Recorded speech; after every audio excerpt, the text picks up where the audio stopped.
In this 11th lecture in our series, we discuss the theory of Sigmund Freud. Freud was born on May 6, 1856. This was the same time that Marx was living at Dean Street in London. So that makes Freud 38 years younger than Marx. They never met, but they had a magnificent dialogue, a profound dialogue on the nature of human nature that includes many of the topics that we discussed in the last lecture. Work, for example. Marx and Freud in this dialogue offer perhaps the two great contrasting philosophies of the modern period. Yet before we trace these contrasts, and the contrast will be the subject of our lecture, we must note their similarities. Both were born in the 19th century into Jewish families with strong Judaic traditions, and yet both distanced themselves from that tradition and eventually offered powerful critiques of all religion. Freud scorned religion as a pathetic, infantile neurosis. He uses the strongest possible language in Civilization and Its Discontents. And he would have agreed with Marx's famous characterization of religion, that religion is the opium of the masses. Both Marx and Freud were heavily influenced by Germanic culture. Marx, as we saw, was educated at the universities of Bonn and Berlin. Freud grew up in Vienna, Austria, and was educated at the University of Vienna.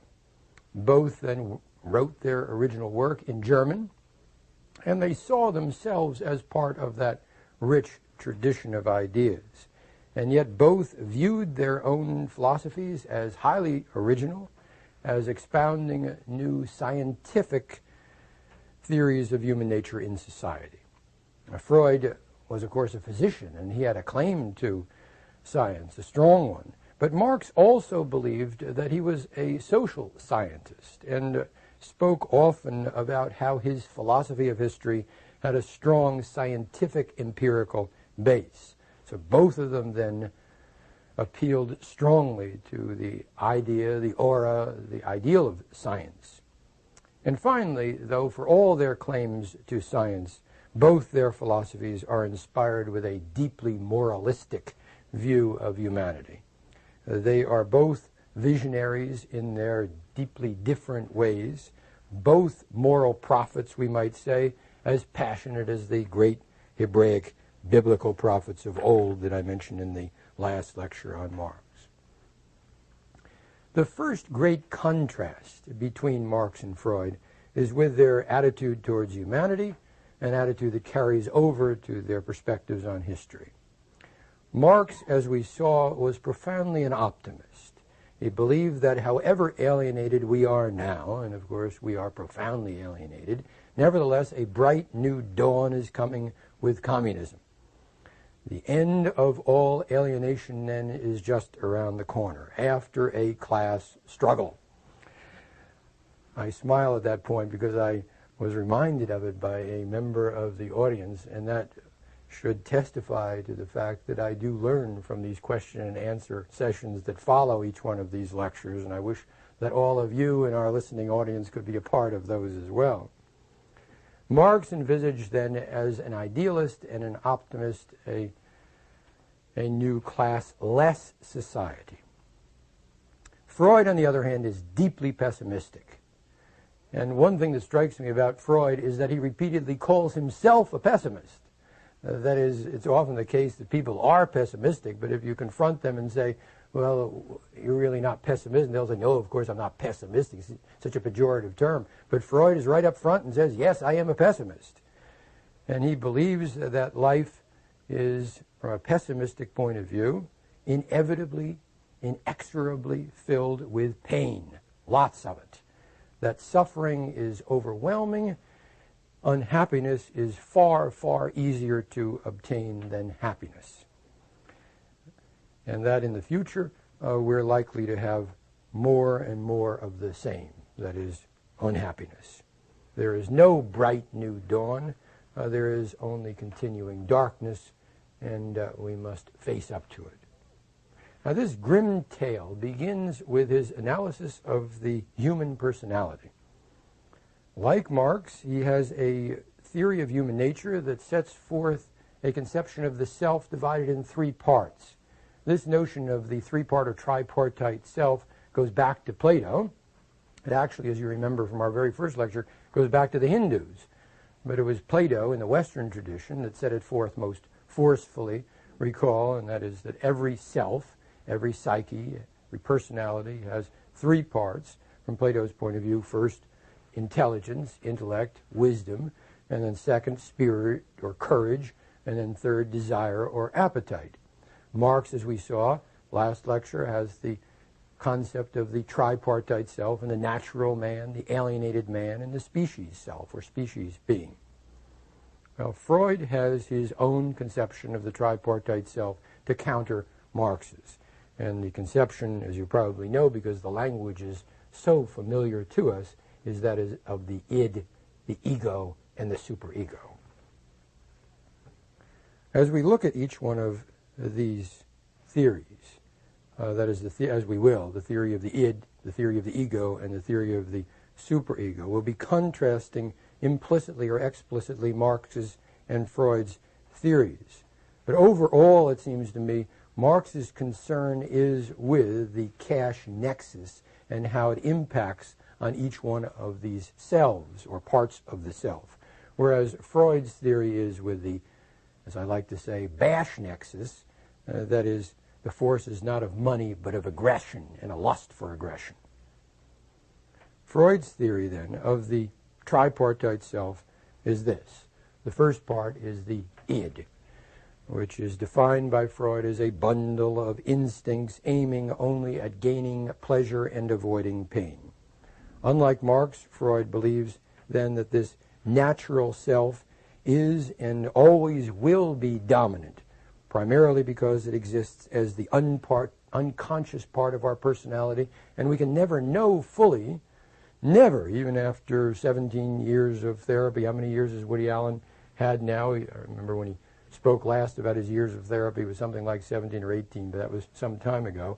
We can have any amount of therapy, and we will still not be able to understand fully the depth of our unconscious self.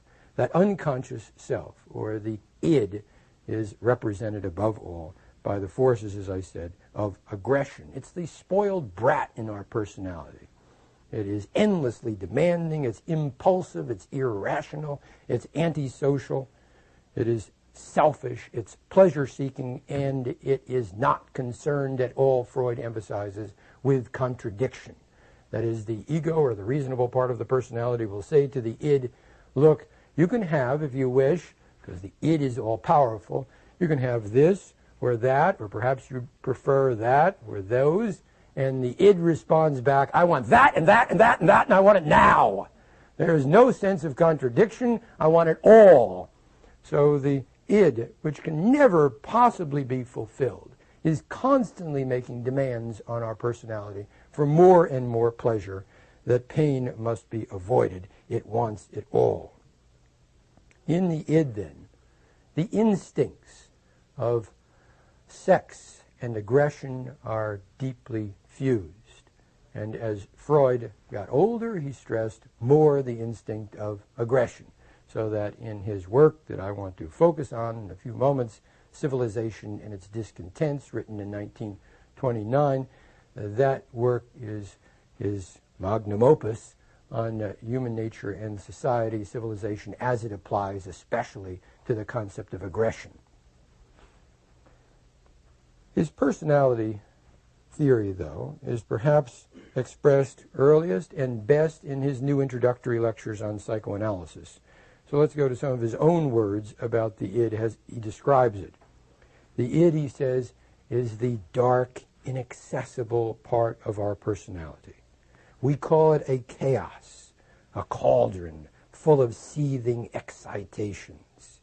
It is filled with energy reaching it from the instincts, but it has no organization, no collective will, only a striving to bring about the satisfaction of the instinctual needs subject to the observance of the all-powerful pleasure principle. The logical laws of thought don't apply to the id. And this is true above all, as we said, of the law of contradiction.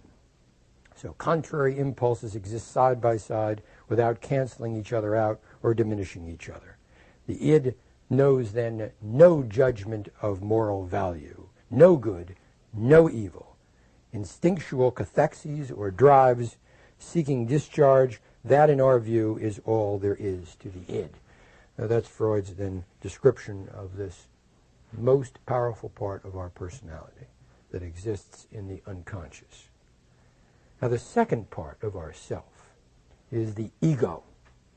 And this term is invariably misleading because, at least on college campuses, and I think generally, we continually refer to a person as a big ego.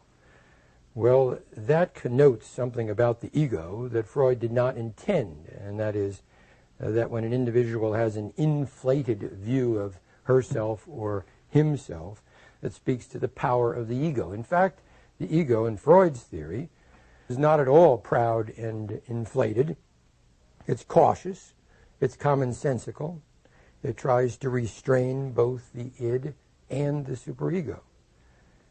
If the id is guided as it is by the pleasure principle, then the ego follows the reality principle because it's turned outward or concerned with the external world of objective reality.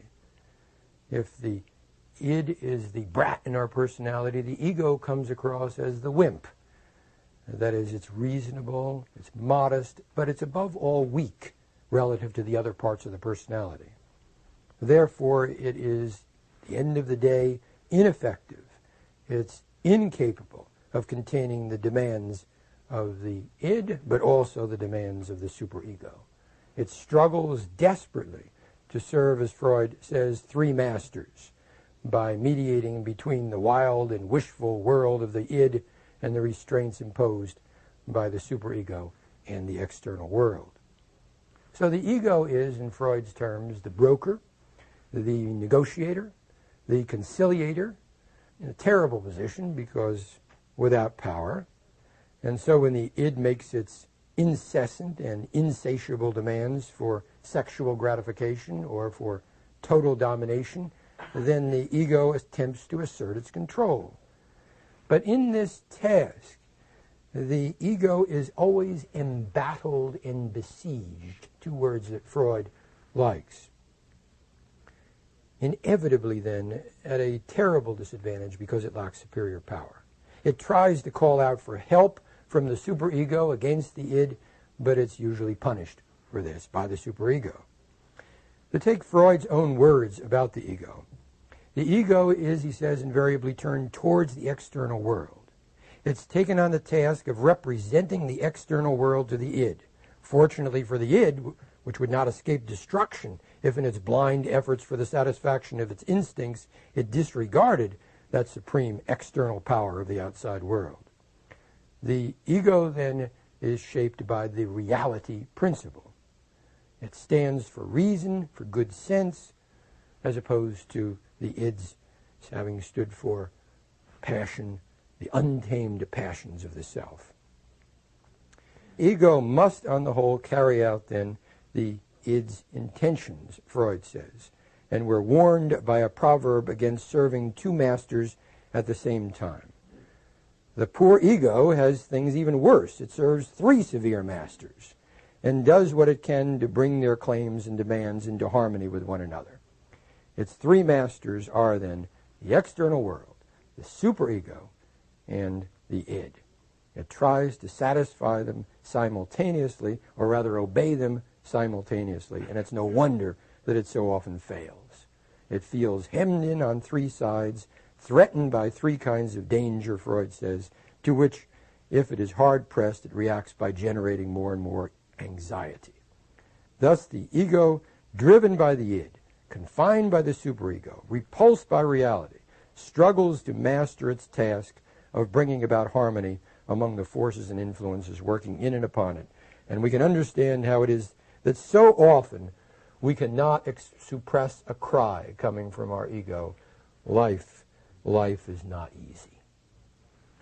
Well, this is the grim struggle going on, and therapy, if it is to serve a constructive purpose, tries to reinforce our egos, tries to strengthen then that sense of reason within us. But therapy is confronted not only by the id, which would be plenty by itself, it also has to face the third component of the personality, and that is the superego. The superego is like the id in one key respect. It's totally irrational. But in all other respects, it's unlike the id, and it represents the id's main adversary within us, the other source of the internal conflict that is irremediable in our incurably split self. The superego is more powerful than the ego, but it's certainly less powerful than the id. It's the preacher, the stern parent of ourself, that deals primarily in guilt and in setting impossible standards of moral perfection. Parents are responsible for the creation of the superego. Society is, of course, always in the background, shaping what we feel and what we think, but the parents have the first go at the kid. And the parents then instill these feelings of guilt and what Freud calls the ego ideal, that is, standards of impossible perfection. We look on our children and we know that they can get not just an A average, but an A+ average in school. We know that they can score perfectly on the standardized tests, the SATs and the LSATs and the MCATs and all the others, because they are, after all, perfect. And we know that after they graduate from school, they will be able to make their mark in society, and history will wonder at them because, after all, they are our children. And so as we put that on our kids, they internalize those impossible expectations, and that is the ego ideal. So if the superego has these two parts, the conscience representing guilt on the one hand, and the ego ideal representing the impossible idealized expectations, these two parts are at one another as the carrot and stick in the personality. And in Freud's theory, the superego then manages to punish as well as to reward.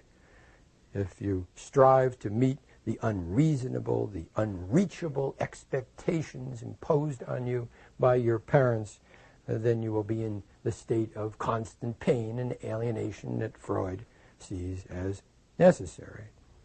In these respects, then, the superego must, because it induces so much pain and suffering in trying to meet these expectations, must oppose the pleasure principle and the reality principle of the ego as well, always trying to enforce its own morality because it represents the morality principle.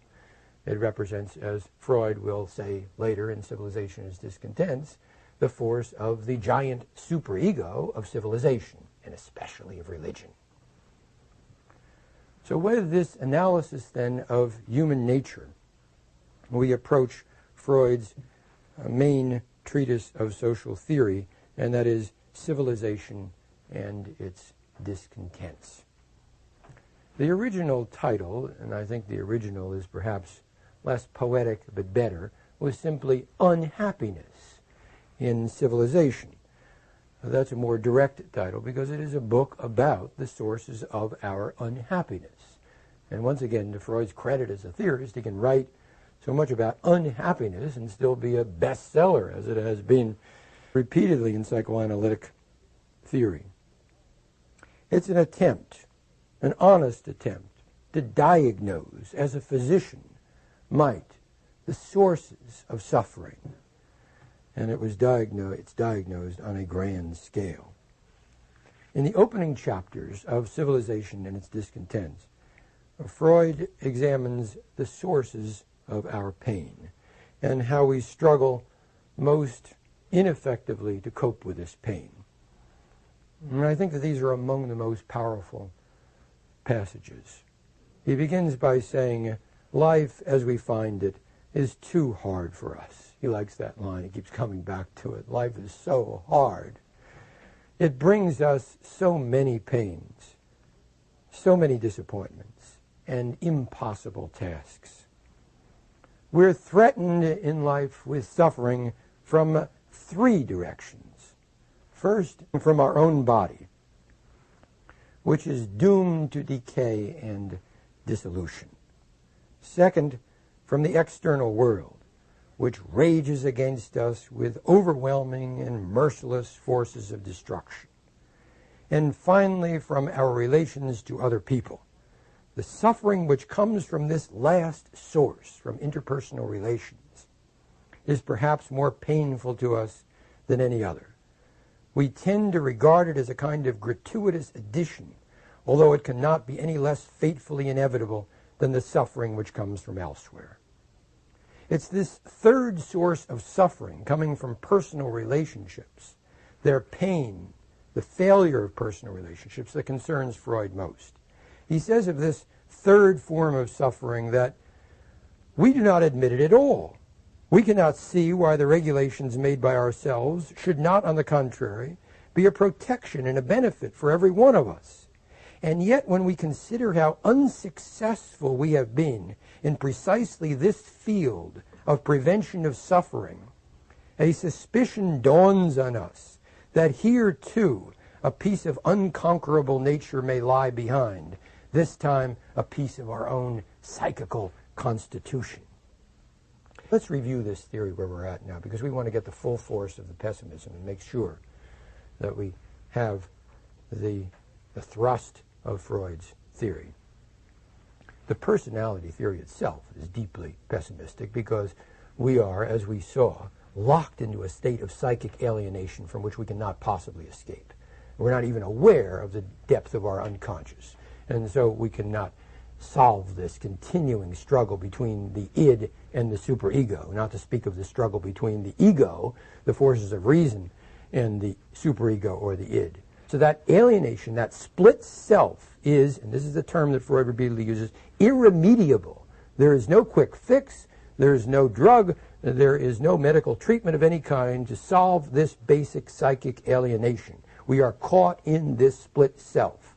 And as we fight this pain, the one insisting on maximum pleasure, the other insisting on the repression of that pleasure, we are inevitably doomed to suffering. Now, given that basic problem, that our own personalities are working emphatically and dramatically against us, that problem is complicated by the nature of the world at large in which we are necessarily put. And the nature of the world imposes on us, Freud says, three distinct forms of suffering. And note again what they are. I'm so impressed by the fact that Freud, who is at this time suffering from cancer of the mouth and jaw, and as his doctor Max Schur, who was with him throughout the last 12 years of his life, indicates that now in 1929, Freud, a heroic type suffering from the pain of cancer, will not take drugs himself except for aspirin in order to relieve the pain. He's suffering from the dissolution of his body, the first form of suffering that he points to. He can say that this is not the worst form of suffering that we have. That is, we are threatened with suffering from our own body, doomed to decay and dissolution. But as he is experiencing the decay and dissolution, he is not saying, this is the worst. The second type is not the worst either. The second is fate, as he says, the slings and arrows from the external world which rage against us with overwhelming and merciless forces of destruction. That is, the forces in that outside world that we encounter necessarily the outrageous fortune of that world. If the slings and arrows were not enough, combined with a necessary physical dissolution, the third form of suffering, he says, is the worst. And that's what he's concerned with most. And that is the interpersonal form of suffering. The suffering that we cause one another necessarily and inevitably. That's the source of the most excruciating pain. And as we reflect on our, Freud says, inability to resolve this problem that we cause so much pain to one another, That kind of pain, that kind of suffering, dramatically portrayed in the example of Kitty Genovese that I mentioned last time. The ruthless, aggressive nature of ourselves, but portrayed in any number of cases. And on my mind now is the horrific case of child abuse that happened in New York City just recently by Elisa Izquierdo, 6 years old, and her mother tortured her and then killed her. Allegedly, she hasn't been convicted of the crime, but it seems so. At 6 years of age, recalling the earlier case of Lisa Steinberg. Remember in 1987, the young 6-year-old who was killed by her father. Now, these dramatic examples are only the tip of the iceberg. Freud is not speaking of the episodes that get written up on the front page of the New York Times. Freud is talking about the ongoing, inevitable nature of the way in which we cause pain among ourselves in our most intimate interactions. Pain that occurs among loved ones. And as that pain is inflicted in an argument, in a dispute, in a cruel remark, we often say immediately after, God, how could I have said that? But I won't say it again. And then sure enough, the same kind of comment appears the day or the week or the month later. And so we go to the sorest spot of that person's personality and rub the salt in. Now, how is it that we've learned how to do that so well? So that one kind of relationship will fall to another kind of relationship, to another, and they'll all be characterized by that mutual sense of cruelty and destructiveness. That's Freud's problem. And his answer is that the reason for this is that in our unconscious we want to hurt other people desperately. And it's not just that we want to hurt them, we get pleasure, immense pleasure, from inflicting pain on others. We will not admit that to ourselves. If we admit it to ourselves at all, then we'll be punished by the superego, by the guilt, forces of guilt and the ego ideal. But as we come to terms with this, after one relationship after another fails, then we have to conclude with Freud that this is a piece of our own psychical constitution. A piece of our own psychical constitution deeply buried there. We cannot escape it any more than we can escape the physical decay that accompanies our physical constitution. Faced with this degree of suffering, this inevitable suffering that we cannot then elude, we try desperately to cope with life's pains, and Freud, in the beginning of Civilization is Discontents, quite movingly, I think, tries to give us his view of the coping mechanisms, the pathetic coping mechanisms that we generate to cope with our life's problems, with the pain, with the suffering all around us. Now, these three ways of individual coping begin with intoxication. Intoxication, drugs.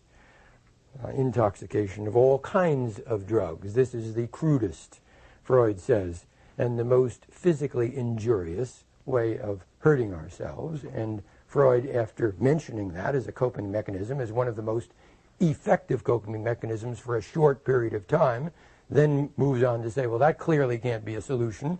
It can only be another problem. So the second is that Freud says of isolation. We can try to remove ourselves from all these people that are causing the pain.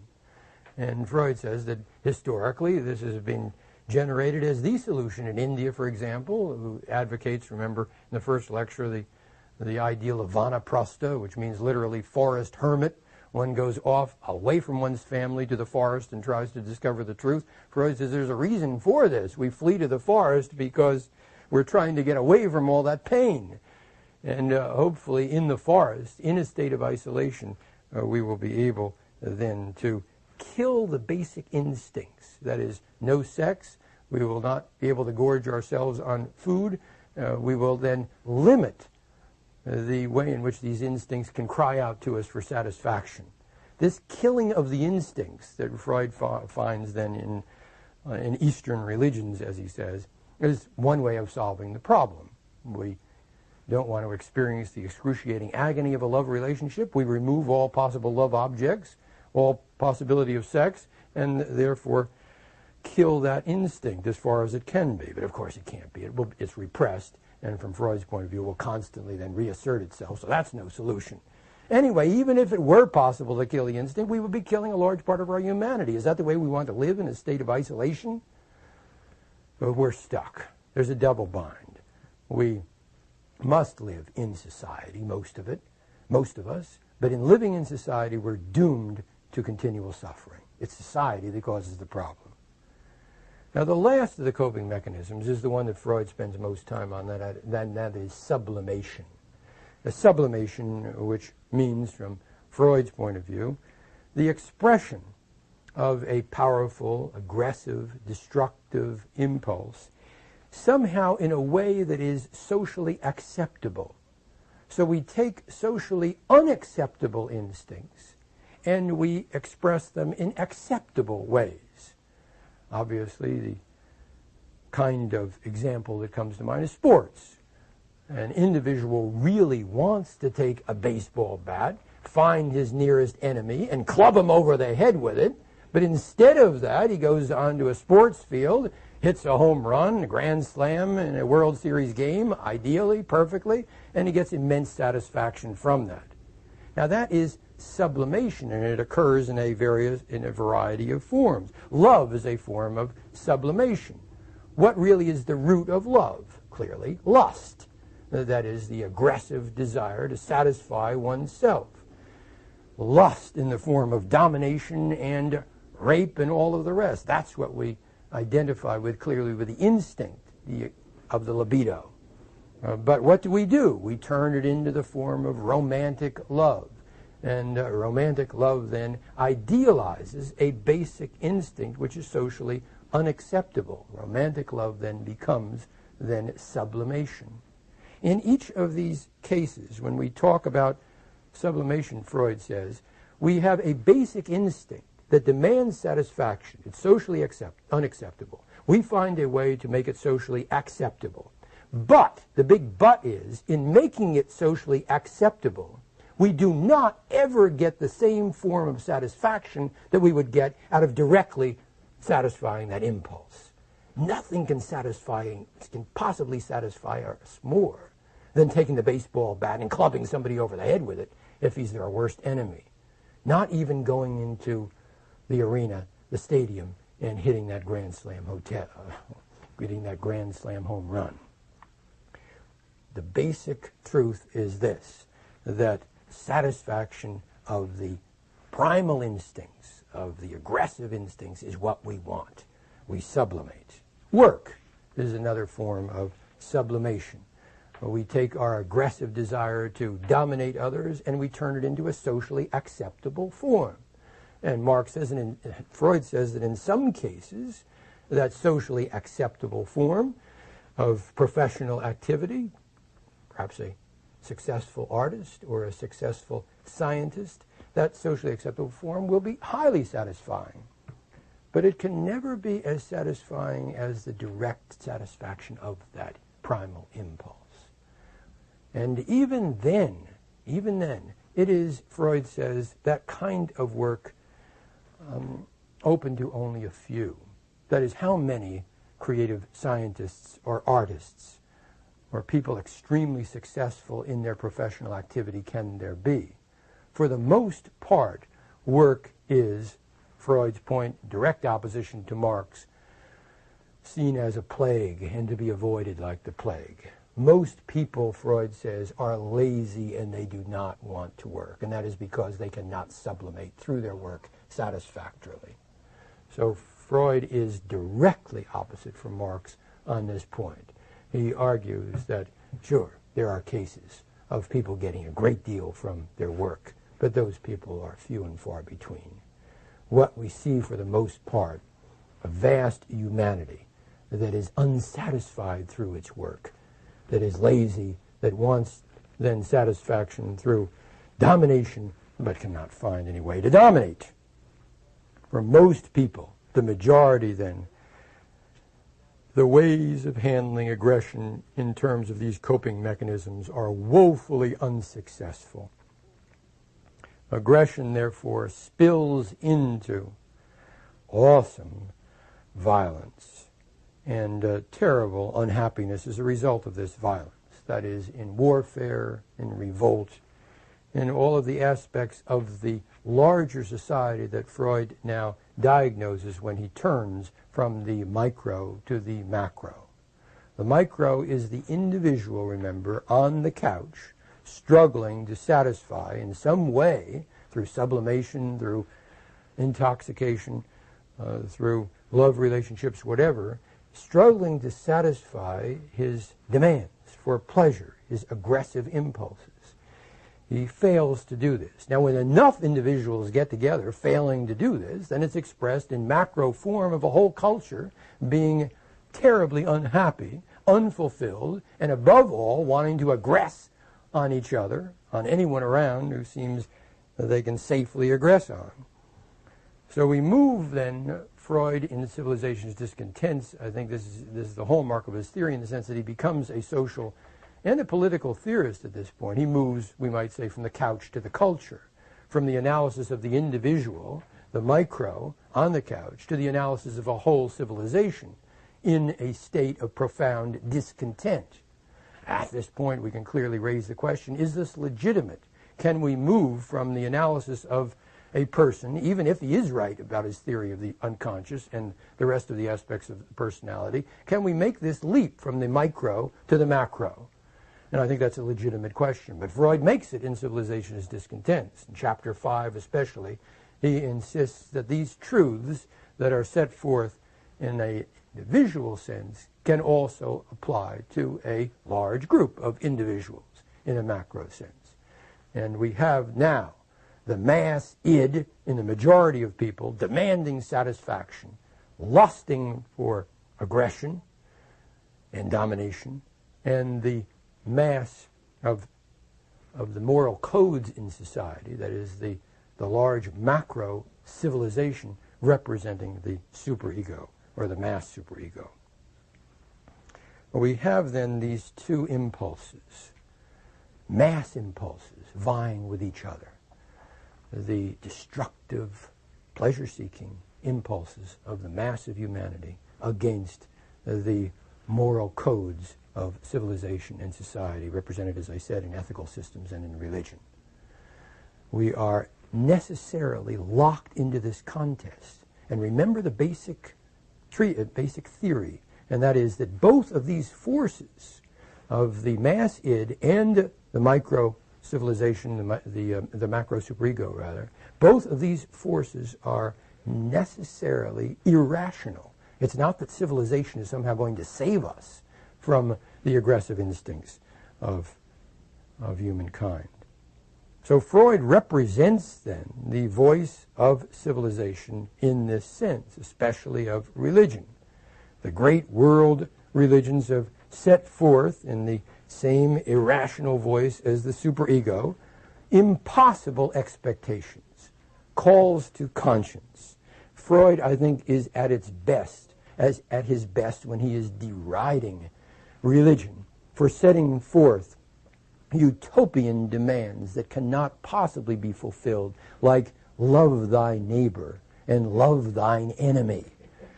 He takes these and analyzes them with a ruthless spirit of diagnosis, saying how, given our personalities, these could not conceivably succeed. But when the collective superego of civilization gives these commands, then to love thine enemy and love thy neighbor, the id screams back, not love thy neighbor, but kill him and love his wife instead, or rather rape the whole neighborhood. That's what the id speaks. And as it speaks that forth, as we often say, love thy neighbor but not thy neighbor's wife, that kind of adage, it speaks to the fact that Freud is right here. It's an impossible dictum to set forth. And so he generalizes about the aggressive nature of the human species in clear and direct terms. This is what our most powerful force, the id, tells us. The element of truth behind, then, all of my theory, he says in Civilization is Discontents, which people are so ready to disavow, is that men are not gentle creatures who want to be loved, and who at the most can defend themselves if they are attacked. They are, on the contrary, creatures among whose instinctual endowments is to be reckoned a powerful share of aggressiveness. As a result, their neighbor is for them not only a sexual object, but also someone who tempts them to satisfy their aggressiveness on him, to exploit his capacity for work without compensation, to use him sexually without his consent, to seize his possessions, to humiliate him, to cause him pain, to torture and to kill him. Homo homini lupus. Man is a wolf to man. Well, there can be no more powerful and direct indictment of humanity than that. And that is the source of the pessimism. We are wolves to one another. I think it does a certain disservice to wolves. As a matter of fact, with the latest research that we know about wolves, they seem to be more benign than we had thought, maybe more benign than humanity. But at the time of this expression of Plutarch's, Homo homini lupus, it seemed as though we were vying a state of mutual aggressiveness. We have then this problem. And the problem is that while we idealize humanity, the very term humanity, in fact, humans are cruel and brutal, and warfare suggests the truth of that. Now, among the many conspirators or idealists who try to undermine this truth is Marx. And Freud has implicitly been arguing against Marx all the time, but now, at the end of Civilization of Discontents, he comes right to the point, and that is, he says, Marx, you are responsible for a lot of this by saying that we are all basically benign. If only the institution of private property were removed, we'd be able to enjoy a noble and a sinless life. Freud says, far from it. In abolishing private property, we deprive, if we could, the human love of aggression of one of its instruments. Private property is the means through which we express our aggression, and if we should be able to eliminate private property, we would find other means to register that aggression. Aggressiveness was not created by property. It reigned almost without limit in primitive times, when property was still very, very scanty. In fact, this is the truth. Aggression must form the basis of every relation of affection and love among people. Marx will not see that. It is always, he says, possible to bind together a considerable number of people in apparent love. And here he's certainly thinking of the emerging Nazi Reich. So long, he says, as there are other people left over to receive the manifestations of their aggressiveness.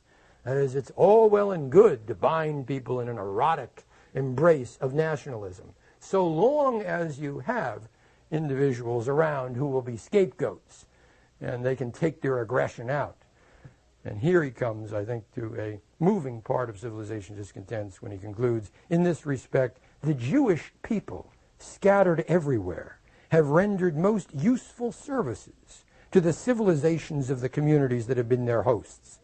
But unfortunately, all the massacres of Jews in the Middle Ages did not suffice to make that period more peaceful and secure for their Christian fellows. A bitter, a sardonic comment on the services that the Jews have performed.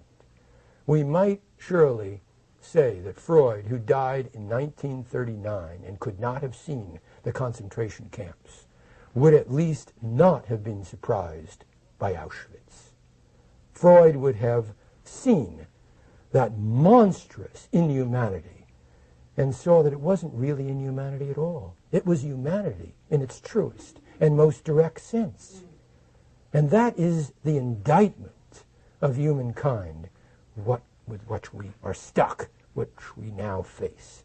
It's an indictment that says this: above all, be honest to ourselves, and then at least we will not be surprised by another Holocaust. A new class-less society. Freud, on the other hand, is deeply pessimistic. And one thing that strikes me about Freud is that he repeatedly calls himself a pessimist. That is, it's often the case that people are pessimistic, but if you confront them and say, well, you're really not pessimistic, they'll say, no, of course I'm not pessimistic. It's such a pejorative term. But Freud is right up front and says, yes, I am a pessimist.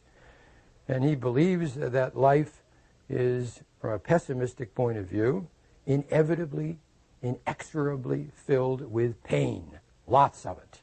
That suffering is overwhelming. Unhappiness is far, far easier to obtain than happiness. And that in the future, we're likely to have more and more of the same, that is, unhappiness. There is no bright new dawn.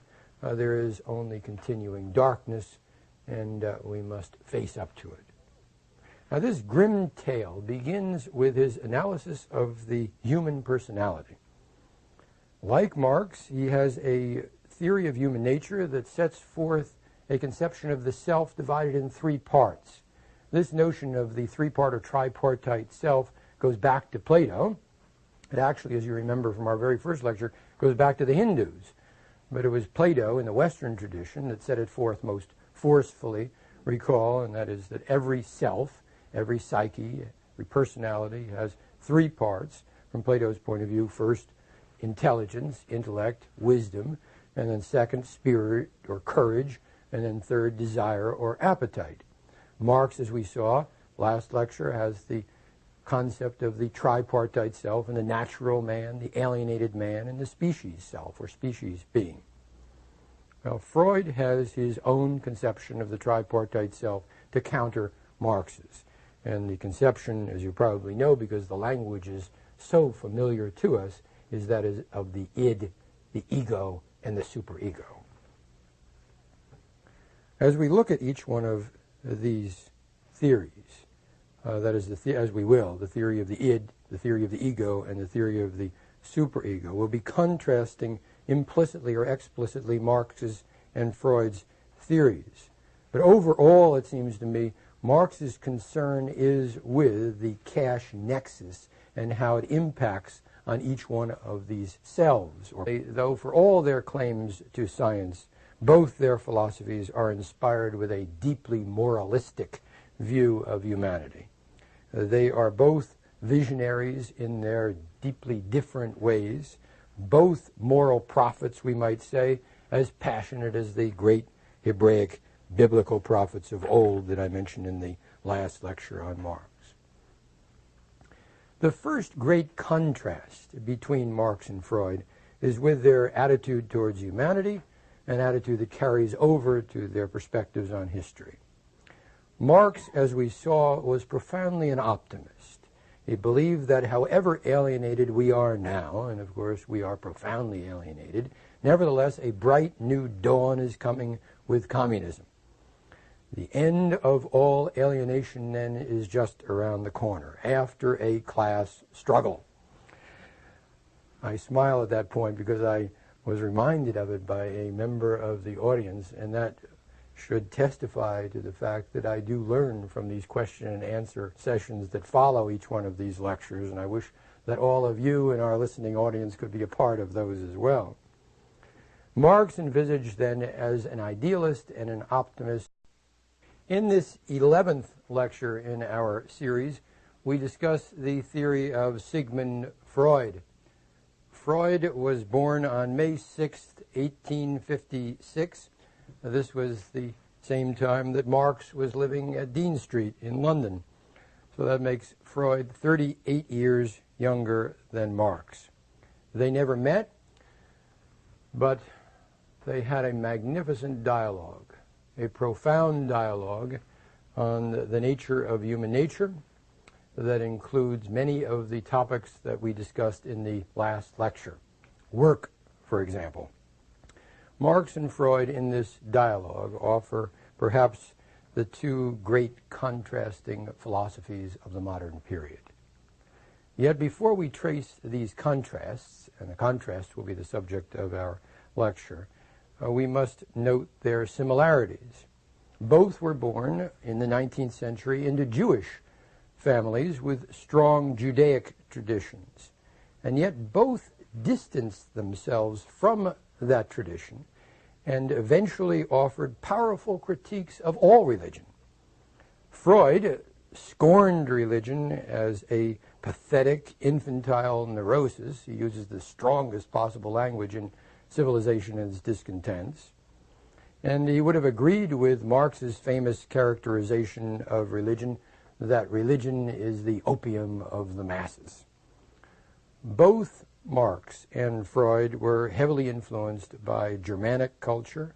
Marx, as we saw, was educated at the universities of Bonn and Berlin. Freud grew up in Vienna, Austria, and was educated at the University of Vienna. Both then wrote their original work in German, and they saw themselves as part of that rich tradition of ideas. And yet both viewed their own philosophies as highly original, as expounding new scientific theories of human nature in society. Freud was, of course, a physician, and he had a claim to science, a strong one. But Marx also believed that he was a social scientist and spoke often about how his philosophy of history had a strong scientific empirical base. So both of them then appealed strongly to the idea, the aura, the ideal of science. And finally,